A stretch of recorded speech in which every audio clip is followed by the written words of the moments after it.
Hello दोस्तों, S and D education classes में आपका स्वागत है। आज मैं आपके लिए लेके आया हूँ एक नया टॉपिक सांख्यिकी, जो कि हम 9, 10th 11th इन सब में पढ़ते आए हैं और बीकॉम में भी या डिप्लोमा एंट्रेंस इन सब में काम में आता है। तो कहीं ना कहीं ये टॉपिक बहुत ही इम्पोर्टेंट है दोस्तों हमारे लिए। तो चलिए आज हम इस टॉपिक के ऊपर थोड़ी चर्चा करेंगे। वीडियो को अंत तक देखते रहें और मेरे साथ बने रहें, ठीक है दोस्तों। तो दोस्तों जैसा कि आपको देखा गया सांख्यिकी, तो अब इसका सांख्यिकी का मतलब क्या है, क्यों ज़रूरत है हमें इसकी। तो दोस्तों यहाँ पर सांख्यिकी जो है आपके गणित की एक शाखा है, जिसके अंतर्गत हम असंग्रहित आंकड़ों को संग्रहित आंकड़ों में बदलकर सूचना प्राप्त करते हैं। अब वह किस प्रकार से होता है, चलिए देखते हैं। तो सांख्यिकी को हम क्या कहते हैं, स्टैटिस्टिक्स कहते हैं दोस्तों। तो टाइप ऑफ स्टैटिस्टिक्स कितने टाइप के हो, मतलब जो है यहाँ पर प्रकार में इसको भागों में बांटा गया है। तो ये है आपका माध्य में, माध्यिका और बहुलक। यह 3 प्रकार से होता है। अब देखते हैं कि स्टैटिस्टिक्स को कितने मतलब कैसे क्लासिफाई किया जाता है। तो दोस्तों आपको जो है, जो स्टैटिस्टिक्स है उसको 3 भागों में वर्गीकृत किया गया है। तो पहला आपका जो है पर्सनल सॉरी जो है व्यक्तिगत श्रेणी यानी कि पर्सनल सीरीज़, और दूसरा है खंडित श्रेणी, और तीसरा है सतत श्रेणी। तो दोस्तों इस वीडियो में मैं आपको पर्सनल श्रेणी के बारे में मतलब अच्छी तरीके से बताऊंगा कैसे होता है। तो दोस्तों सबसे पहले आपको जैसा कि अगर मैं आपको बताया जाए कि भी अगर ये 3 प्रकार से दिया गया है तो ये किस प्रकार से पहचान होगी। तो जैसा कि आपके सामने है पर्सनल श्रेणी दे रखा है। तो 1 2 3 4 5 मतलब सीरीज़ वाइज आपका यहाँ पर जो है एक ऐसी लाइन दे दी जाए। तो प्राप्तांक अगर मान लीजिए कि इसको मैं प्राप्तांक मानूँ तो ये इतने हैं। तो इसका अगर माध्य की बात करें तो ये सारी चीज़ें मैं आगे बताऊंगा। फिर अगर डिस्क्रीट श्रेणी की बात की जाए तो मान लीजिए कि ये हमारे प्राप्तांक है और ये वो स्टूडेंट्स है, ठीक है दोस्तों। तो मतलब कि 8 लोगों को ये 10 मार्क्स मिले हैं, 11 लोगों को 20 मार्क्स, और 13 लोगों को 30 मार्क्स, और 15 लोगों को जो है 35 मार्क्स, और 18 लोगों को 40 मार्क्स मिले हैं। तो इस प्रकार से जब आपको दिया गया होगा तो आप यहाँ पर माध्य कैसे निकालेंगे वो सब आगे बात करेंगे। ऐसे ही फिर इसके बाद में जब सतत की बात की जाती है तो यहाँ पर कुछ भी फिक्स नहीं होता है दोस्तों, लेकिन एक माना जाता है कि जैसे कि 0 से 10 मार्क्स जो है उसमें 4 लोगों को 0 से 10 मार्क्स। अब ये हो सकता है कि 4 लोगों में से एक लोग को 9 नंबर भी मिला हो, तो एक को 3 नंबर भी मिले हो, कुछ भी हो सकता है। तो वहाँ पर ये जो है आपके कंटिन्यूस सीरीज़ की बात की जाती है। ऐसे ही 7 लोगों को 10 से 20 के बीच में मिला, 13 लोगों को 20 से 30 के बीच में मिला, और 19 लोगों को 30 से 60 के बीच में मिला, ठीक है दोस्तों। तो इस प्रकार से आपका जो है ये होता है। अब बात कर लेते हैं दोस्तों आगे की। तो देखिए यहाँ मैंने कुछ क्वेश्चंस आपके लिए रखे हैं, तो देखिए इसको समझने का तरीका। तो दोस्तों जैसा कि आपको दे रखा है 7 4 6 और 3 का समानांतर माध्य क्या होगा। दोस्तों यहाँ पे माध्य और समानांतर माध्य की ही बात हो रही है, दोनों एक ही चीज़ है। तो 7 4 6 3। अब देखिए आपने जैसा कि औसत अगर पढ़ा होगा तो आपको पता चल जाएगा कि यहाँ पर, तो दोस्तों इसको हम किससे डिनोट करते हैं, एक्स बार से दोस्तों। तो एक्स बार बराबर क्या करेंगे, राशियों का योग बटे राशियों की संख्या। तो 7 + 4 + 6 + 3, और जितनी राशियाँ हैं उतने से भाग। तो कितनी है, 4। देखिए 7 4 11, 11 6 17, और 3 20, 20/4 यानी कि 5। तो माध्य इसका क्या हो जाएगा दोस्तों, 5 हो जाएगा, ठीक है दोस्तों। इस प्रकार से होता है। अब देखिए अगर मैं बोलूँ सेकंड क्वेश्चन की, तो यहाँ पर बोला कि बोला जाए कि आपका 9 3, फिर यहाँ पर एक कोई डिजिट ए है, और लास्ट जो है ये आपका 10 है। अब इनका माध्य आपको दिया गया है तो ए का मान ज्ञात करना है। तो माध्य का फॉर्मूला क्या होगा, एक्स बार बराबर सिग्मा, ये भी आपका जो है एफ एक्स बटा एन, ठीक है दोस्तों। फॉर्मूला आपको पता ही है। तो हम क्या करेंगे दोस्तों, ये सारी राशियों का योग करेंगे। एक्स बार कितना दिया गया है दोस्तों, यहाँ पर आपका जो है वो आपको 6 दे रखा है। 6 बराबर ये कितना हो गया, तो 9 + 3 + a + 10, और बटा कितना आ जाएगा दोस्तों, 4 आ जाएगा, क्योंकि 4 संख्या है, ठीक है दोस्तों। अब देखिए हमको क्या करना है, ये 6 चौक 24 हो जाएगा। तो ये कुछ इस प्रकार से होगा, 24 बराबर 9 और 3 12 और 10 22 + a। तो ये 22 जो है इधर चला जाएगा। तो आपका दोस्तों a बराबर कितना होगा, 24 - 22 बराबर 2। तो यही आपका माध्य होगा दोस्तों। a की वैल्यू आपको मिल जाती है माध्यिक के फॉर्मूले द्वारा ए का मान ज्ञात किया जा सकता है। अब दोस्तों आपको क्या करना है, तीसरा क्वेश्चन मैं बताता हूँ। तो देखिए 10 प्रेक्षणों का माध्य कितना दिया गया है, 14 दिया गया है और प्रत्येक प्रेक्षण में 7 को जोड़ा जाता है, तो परिणामी माध्य क्या होगा। देखिए अगर एक माध्य का मान 14 है तो 10 का कितना होगा, तो 10 इंटू 14 यानी कि 140। ठीक है जो दोस्तों, और यहाँ पर जो है आपको दोस्तों, अब यहाँ पर बोला जा रहा है कि 7 को जोड़ा जाए। तो यहाँ पर मैं ये कहना चाह रहा हूँ कि तो प्रत्येक प्रेक्षण में 7 को जोड़ा जा रहा है ना, तो 10 प्रेक्षण में कितने को जोड़ेंगे, ये इधर 7 है तो ये 70 हो जाएंगे। ठीक है दोस्तों, तो 140 प्लस 70 कितना हो गया, 210। ठीक है दोस्तों, तो यहाँ पर ये जो 210 आया ये क्या आया, आपका x बार आ गया। ठीक है, तो जो आपका x बार 210 आ गया, तो 210 बटा कितने प्रेक्षण है दोस्तों, टोटल 10 है, तो 10 से भाग कर देंगे तो ये आपका आ जाएगा 21। यही आपका परिणामी माध्य होगा दोस्तों। तो ये ऐसे भी हो सकता है कि दोस्तों जैसे कि एक माध्यम में अगर 14 है और प्रेक्षण आपको 7 जोड़ा जाता है, तो 14 और 7 कितना होता है दोस्तों, ये बिल्कुल शॉर्टकट मेथड है।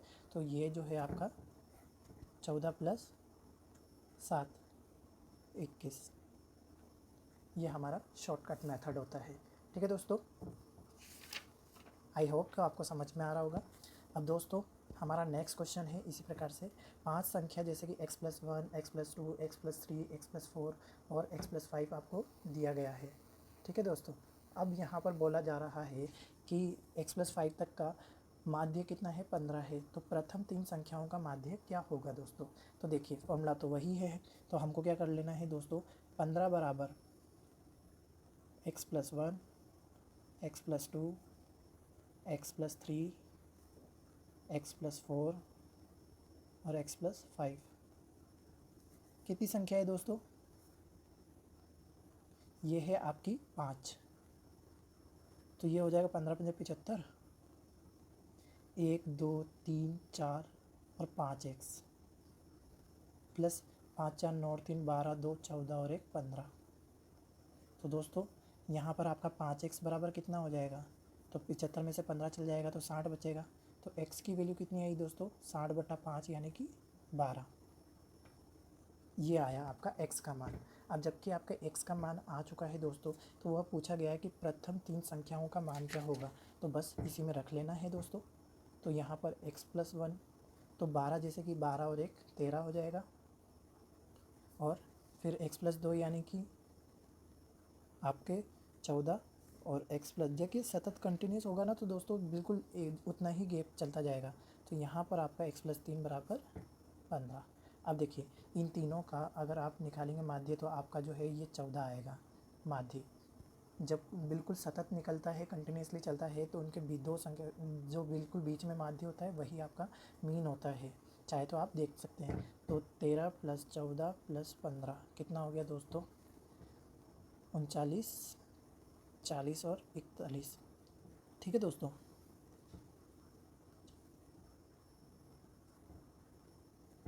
बयालीस। ठीक है दोस्तों, अब जब ये 42 आ गया है, तो 42 में अब जब 3 का भाग लगाएंगे तो 14 तिया 42 होता है। देखिए दोस्तों वापस आया ना, तो वही बात है। तो जैसे कि यहाँ पर 14 आपका मान आ चुका है, x बार निकल गया है, तो 14 में जो है दोस्तों अब यहाँ पर माध्य क्या होगा, तो 3 संख्याओं के मध्य का माध्य क्या आया, 14 आया ना दोस्तों, तो यही आपका आंसर होगा। बस इस तरीके से होगा दोस्तों। अब थोड़ी सी माध्यिका की बात कर लेते हैं। तो दोस्तों माध्यिका क्या होती है, यहाँ पर उसको थोड़ा सा हम इस उदाहरण की जो एग्जांपल हमने लिया है उसकी मदद से समझेंगे। तो दोस्तों संख्या 5 3 9 7 8 1 की माध्यिका क्या होगी। देखिए दोस्तों माध्यिका का फॉर्मूला जो यहाँ पर होता है, अब देखिए यहाँ पर विषम है कि सम है, ये गिनती कर लीजिए। तो ये आपका 5 1 2 3 4 5 6। अब 6 है तो दोस्तों बीच में से आपके कितने, अब कुछ अगर विषम होता तो बीच वाला 1 आ जाता, ठीक है। लेकिन अगर सम है तो दोस्तों साइड से 2 छोड़ देंगे, अब ये 2 बचे। 9 और 7 16 और बटा 2 कर देना है दोस्तों, बस इतना ही करना है। तो 9 और 7 16, 16 बटा 2 यानी कि 8। ये आपकी जो है माध्यिका का होता है। तो आप यूँ बोल सकते हैं n+1/2। ठीक है दोस्तों, और माध्यिका को जो है आपका दोस्तों m से डिनोट किया जाता है। ठीक है दोस्तों, तो ये इस प्रकार से होता है। तो बस वही आपका 9 + 7/2 = 8, ये आपका आंसर हुआ। अब दोस्तों अगर मैं बात करूं बहुलक की, तो बहुलक में क्या होता है, जो एक ही संख्या बार बार रिपीट की जाए, जिस अंक की बारंबारता अधिक होती है वह अंक बहुलक कहलाता है। अर्थात जो अंक अधिक बार आया हो उसे बहुलक कहते हैं। तो देखिए 1 2 3 4 5 6 7 8 9, 9 अंक आपको दे रखे। अब इसमें सबसे ज़्यादा कौन रिपीटेड है? 14। 14 ये कितनी बार आया दोस्तों? 2 बार। फिर 16, 16, 16 ये कितनी बार आया दोस्तों? 3 बार। 15, 15 तो है नहीं, और ये 12 13 भी और 11 भी एक एक बार ही आया है। तो सबसे ज़्यादा बार कौन आया दोस्तों? 3। तो तीसरा ये पद कौन सा है? ये आपका 16 है। तो 16 जो आपका बहुत बार आया है, तो यही आपका जो है बहुलक होगा दोस्तों, और 16 जो है आपका आंसर होगा।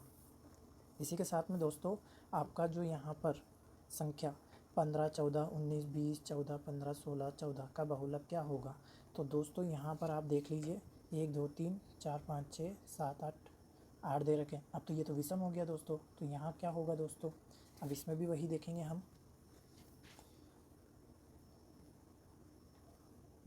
तो 9 है ना दोस्तों, तो 4 इधर से ले लो, 4 इधर से, बीच में आपके जो और एक्स्ट्रा भी देखिए। अब देखिए यहाँ पे 14 14 14, इससे ज़्यादा और कोई रिपीट है ही नहीं, तो 14 आपका आंसर। रिपीटेशंस को देखा जाता है दोस्तों। और अब दोस्तों मैं एक यहाँ पर जो है माध्य, माध्यिका और बहुलक में आपको संबंध बताऊँगा। तो यदि किसी दिए गए डाटा का माध्य अगर 40 दे रखा है और बहुलक 25 दे रखा है, तो माध्यिका ज्ञात करें।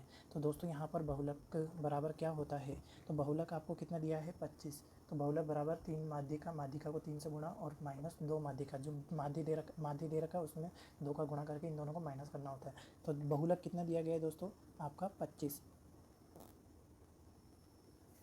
देन इसके बाद में 3 माध्यिका, माध्यिका तो आपको दी नहीं गई है, तो यहाँ 3 और माध्यिका को मैं x मान लेता हूँ, माइनस 2 इंटू माध्य आपको 40 दिया गया है, तो 25 बराबर 3x माइनस 80।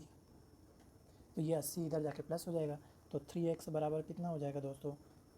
105 हो जाएगा। ठीक है दोस्तों, और x बराबर 105/3 कितना होता है आपका? 3 क्या 9, 3 5 15। तो यही आपके जो है माध्यिका, इसको चाहे तो आप m मान सकते हैं दोस्तों। तो इस प्रकार से आपका जो ये है स्टैटिस्टिक्स का जो है दोस्तों वह कंप्लीट होता है। और यदि आप चाहते हैं कि इसका सेकंड पार्ट बने, तो इस वीडियो को लाइक कमेंट शेयर और सब्सक्राइब यदि आप चैनल पर नए हैं तो सब्सक्राइब करना ना भूलें, और बेल आइकन को प्रेस कर ले दोस्तों। इसी के साथ में मैं आपसे जय हिंद जय भारत।